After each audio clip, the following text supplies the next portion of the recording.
Aí vão começar tudo de novo. Vem agora as 7 trombetas. Falamos de 7 cartas, 7 selos. 7 selos, E agora 7 trombetas. E as trombetas, se você for olhar, elas estão em paralelo com o capítulo 16. As trombetas estão no capítulo 8, 9 e 10. Elas estão em paralelo com as 7 pragas do capítulo 16. Ah, é? E trombeta tem um significado o quê? De anunciação? Anunciação, guerra, festividade, juízo. Tá. É começar alguma coisa. Exatamente. Anunciar para todo mundo que para todo mundo que a guerra está começando. Tá. Ou seja, Deus está em guerra contra o mal. Tá. E por que tem paralelo com as pragas lá? Lembra que eu falei do quiasmo, que as partes vão se encontrando? As trombetas caem nos mesmos lugares das 7 pragas. Entendi. A primeira trombeta, por exemplo, ela cai justamente sobre... Aqui, olha, a primeira trombeta, o granizo foi atirado à terra. A primeira praga também é sobre a terra. Depois a segunda trombeta é atirada sobre o mar. A segunda praga é sobre o mar. A terceira trombeta é uma estrela cai nos rios. A terceira praga é sobre os rios. A quarta trombeta é sobre o sol. A outra também é sobre o sol. Então aqui é Deus fazendo guerra contra o mal. A ideia das pragas e das trombetas é mostrar o seguinte: Deus é amor, mas é justiça. Deus está irado. É que hoje a gente vive numa época que as pessoas criaram certa dicotomia, separação de Deus que é errada. Eles fazem uma separação entre o Deus do Antigo Testamento e o Deus do Novo Testamento. Teve uma heresia antiga de um cara chamado Marcião, que dizia a mesma coisa, que o Deus do Antigo Testamento é severo, mal, o do Novo é bonzinho. Bom. Eu acho que até tem uma imagem das 7 trombetas pra gente ver aí, se ele colocar lá. Você falou certo, correto. As trombetas na Bíblia, elas têm um sentido de anúncio. Quando um exército ia atacar o outro, primeiro anunciava com a trombeta, e aí a gente vê, é uma imagem de inteligência artificial, é claro, mostrando que cada vez que uma trombeta de Deus soa, algo acontece na Terra. Então eu estava falando aqui... Agora imagina isso, se acontecer uma trombeta poderosa que o mundo inteiro escuta, vai ser de arrepiar o negócio. Mas pior que eles não vão escutar desse jeito, esse que é o ponto. Não. Deus está falando de outra forma. Aliás, eu vou lembrar agora o autor que falou, o C.S. Lewis, falava que muitas vezes... O escritor de Nárnia, né? De Nárnia, exatamente. Que o sofrimento é o megafone de Deus para um mundo que está ensurdecido. Poxa. É o megafone de Deus para o mundo que está ensurdecido. Então, essas trombetas não soam mais como uma trombeta, elas soam através das catástrofes que as pessoas não param para analisar.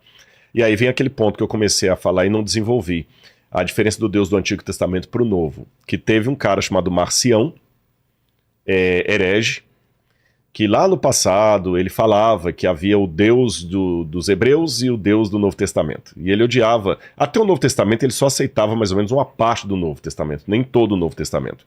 E até hoje tem pessoas que pensam assim: o Antigo Testamento acabou, caducou, esse Deus era perverso, o Deus bom, o Deus do Novo Testamento é Jesus. Gente, em primeiro lugar, isso para mim não faz o menor sentido, porque Jesus, em toda a sua pregação, ele fala que ele veio revelar o Pai. Então, das duas, uma.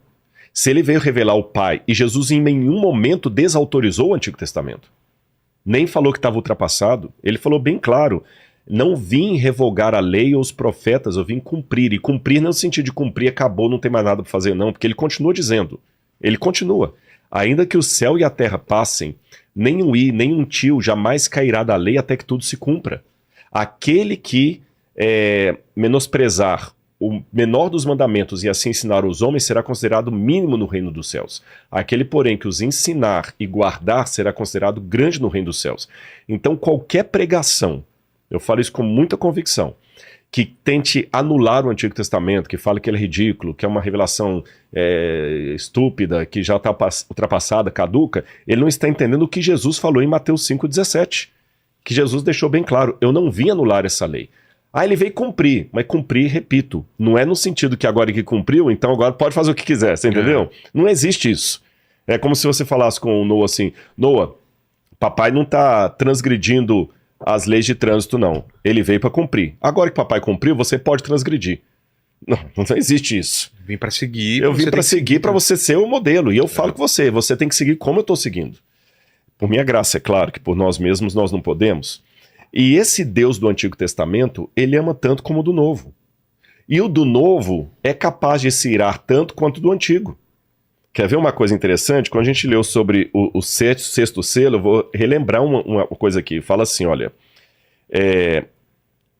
E disseram aos montes: caiam sobre nós e nos escondam da face daquele que está sentado no trono e da ira do cordeiro. Cordeiro é o animal mais fofinho que tem, né? É. Mas esse cordeiro aqui pode ficar irado. Esse cordeiro pode ficar irado.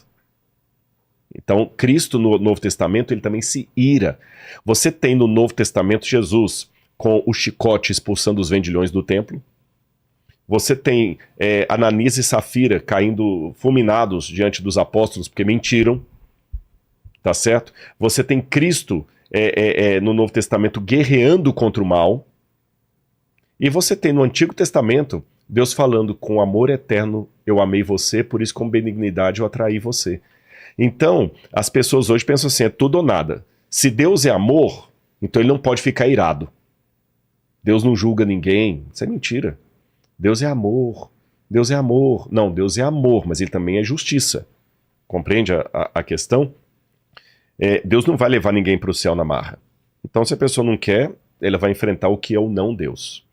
A partir disso, então, eu entendo que essas trombetas, elas são a maneira de Deus falar ao longo da história. Meu juízo está vindo. Meu juízo está vindo.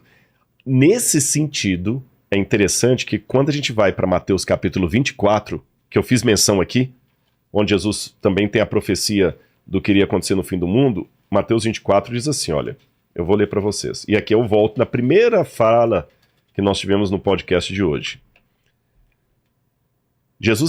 Mateus capítulo 24, versos 13 em diante.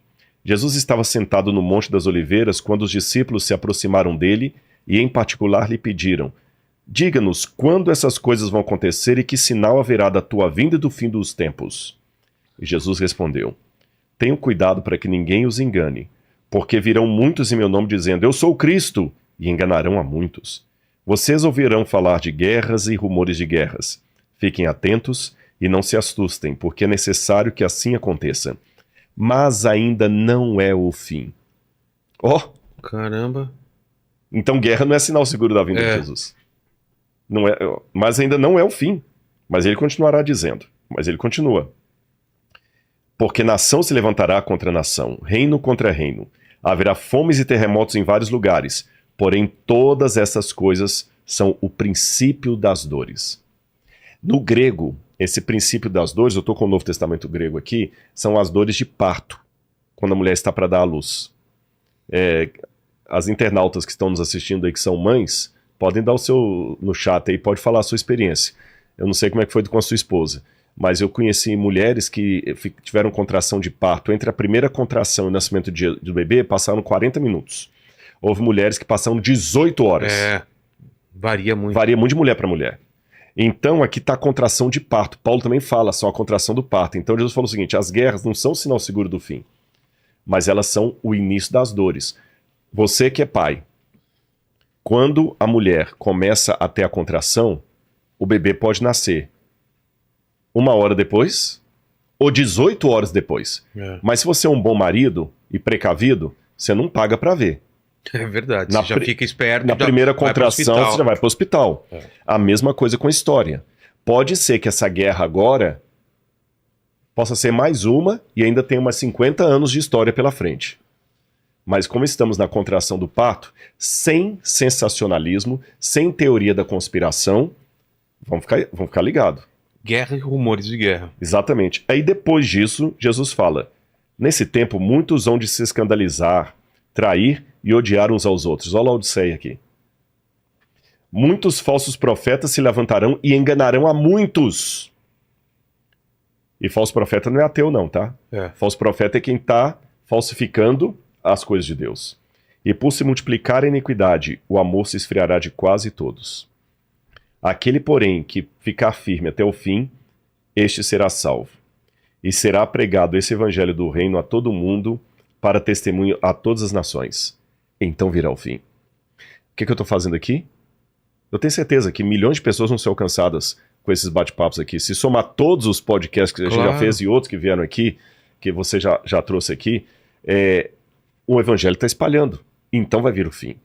Tá certo? Só que as trombetas são aquele aviso. Olha, eu estou ouvindo, olha as contrações de parto, olha as contrações de parto. Quando as trombetas terminam, Aí, de novo, a história zera. Olha o Apocalipse, sempre ele vai e zera, vai e zera. Eu acho que a metade do Apocalipse eu já consegui explicar, eu prometi que ia explicar todos. Exato. Primeiro nós temos a igreja dividida em 7 períodos, as 7 cartas, depois tem os 7 selos, e agora vem as 7 trombetas. Pá, pá, pá, pá, pá, pá, pá, pá. Jesus está voltando, a trombeta. Aquele chofar, que é aquela trombeta de chifre de carneiro, que anunciava, você entendeu?